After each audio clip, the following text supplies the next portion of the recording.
Welcome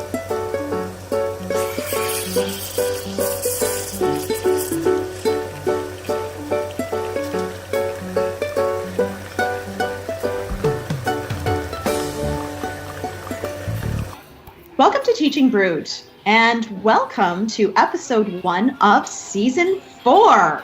Season 4, hooray! Very exciting.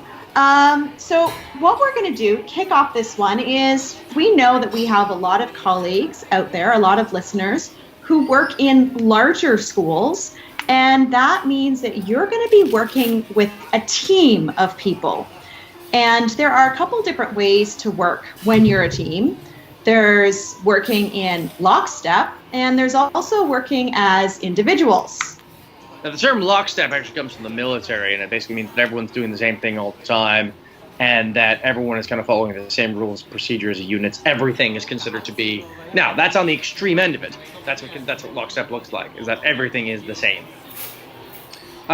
Individuality, on the other hand, looks the polar opposite, where you end up getting everyone doing their own thing, and there's no real cohesion between, or kind of nothing really looks the same between classroom to classroom or unit to unit.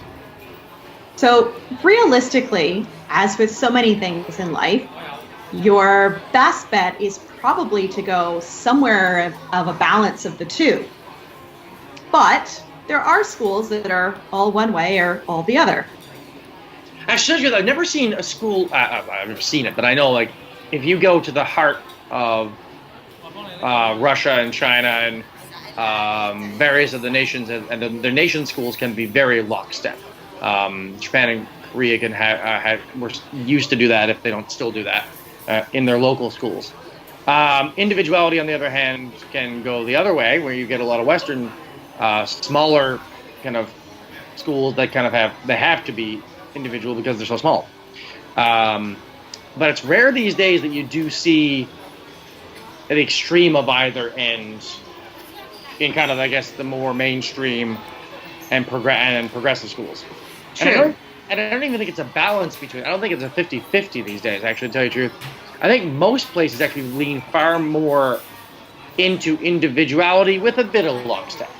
I would say I would agree with you there. And I guess when I was saying balance, I was thinking of the fact that, too much individuality is not necessarily a good thing. So I was thinking having a balance from the standpoint of having a bit of a mix, not necessarily a 50-50 mix. True. I mean, there is a website called Terrapin Adventures that talks about why individuality is good. And one of the reasons they say that is good is because it allows you to avoid groupthink. Groupthink occurs when according to Psychology Today, groupthink occurs when a group values harmony and coherence over accurate analysis and critical evaluation. In other words, almost the definition of lockstep. It causes individual members of the group to unquestioningly follow the word of the leader, and it strongly discourages any disagreement with that consensus. So it seems like if you were working for a very traditional school, you would probably be working lockstep. Yeah, and whatever the principal said the culture was is the way it was, and there will be very little collaboration. Yes. I have actually visited a school or two like that, where it's been, if it is September 18th, then you will be teaching lesson 52 and focus specifically on this and this and this. And I mean, if you look at all the current research, it says you need to avoid that sort of thing. Groupthink apparently is not considered a good thing. And there's a few ways that this Terrapin Adventures website says you can actually do it, which actually a lot of them make logical sense. They say that leaders should avoid stating their own preferences and expectations at the beginning and open to a group discussion. There should be protocols in place for meetings that allow everyone to share. There should be outside articles, opinions, quotes from experts brought into the discussions, especially when decisions need to be made. Leaders need to make sure they create a culture that encourages open communication, and practicing that open communication and individuality of thought is an absolute necessity. So those are that we can avoid groupthink. Individuality is often touted as being like this really great thing, but within a school, and again, we're talking about some of the larger schools, is there a point when it's not so good? Well, I mean, I think we've all experienced that to a certain degree, where when Well, that's true. the same thing ever. What that essentially means is that there's mass confusion. No one really knows what's going on class to class, grade to grade. So it would be kind of like a school who's working without a curriculum, without a scope and sequence. It would be like everyone's their own entrepreneur, running Yes. their own business and trying to make the most profit, never really realizing that everyone's in the same industry, so if you work together, things might actually work out well. Huh, that's an interesting analogy.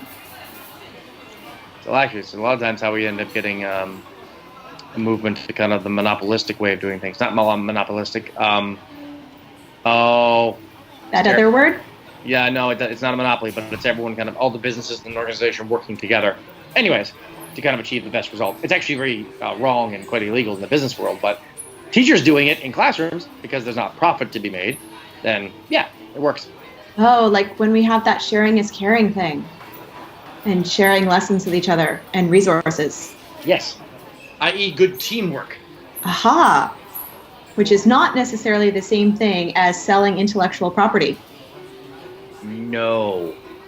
Teachers are well known to be thieves of each other's work, and I think we all embrace that. We do embrace that. Teachers pay teachers, putting a plug for that website because I use it all the time.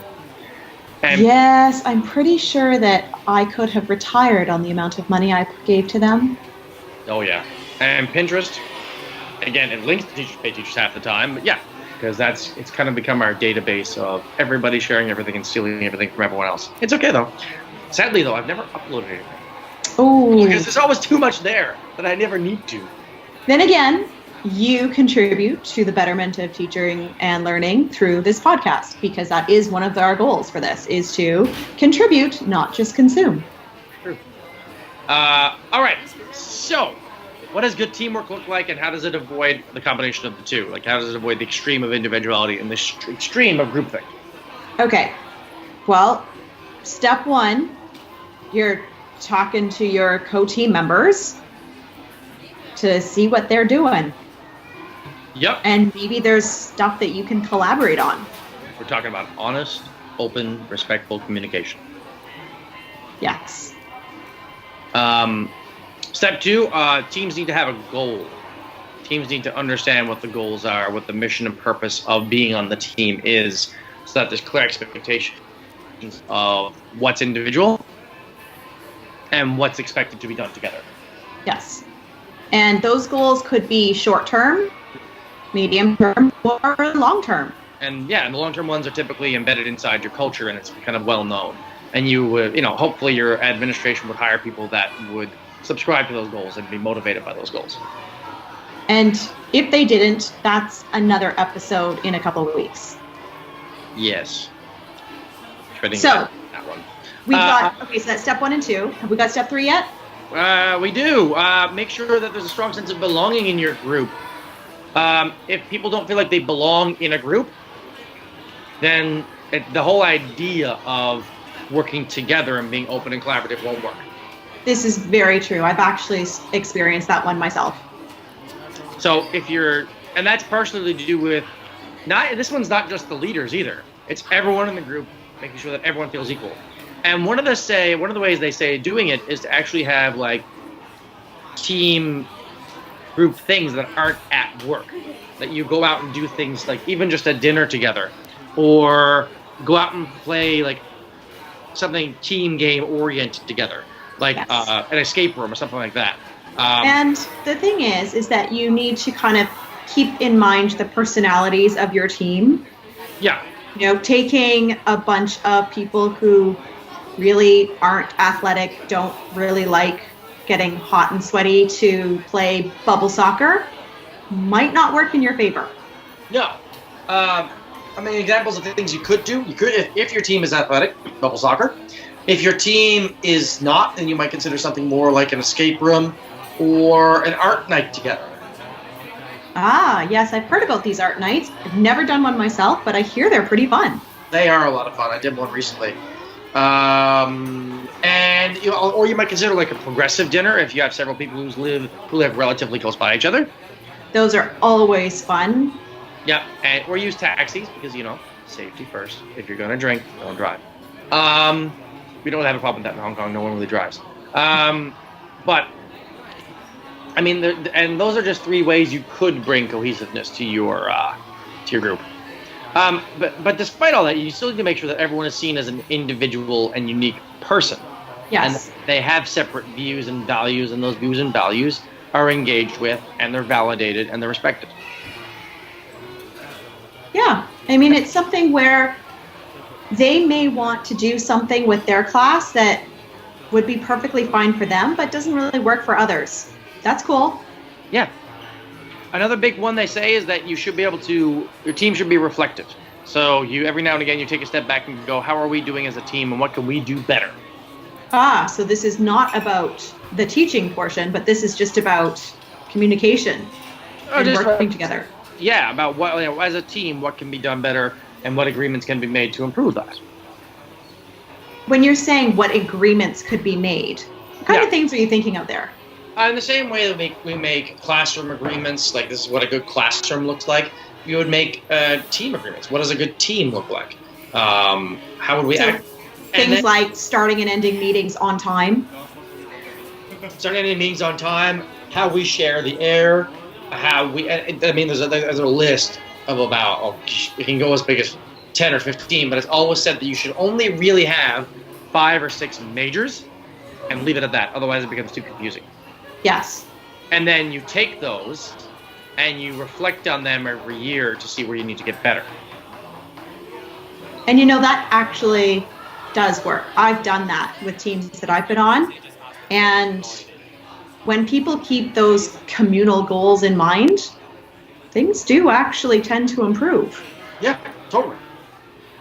So, I mean, those are your basics right there about, making things better. Yeah. But I mean, there is books and books and books of research on this sort of stuff. I mean, what we're saying is nothing new. No, and it's not exclusive to teaching either. No, as a matter of fact, one of the biggest websites I've been looking at is Business Insider, which is kind of funny. Another one is called The Balanced Career. So I mean, most of these are actually kind of come straight out of the business world, because people are people. So it doesn't necessarily have to be just teachers.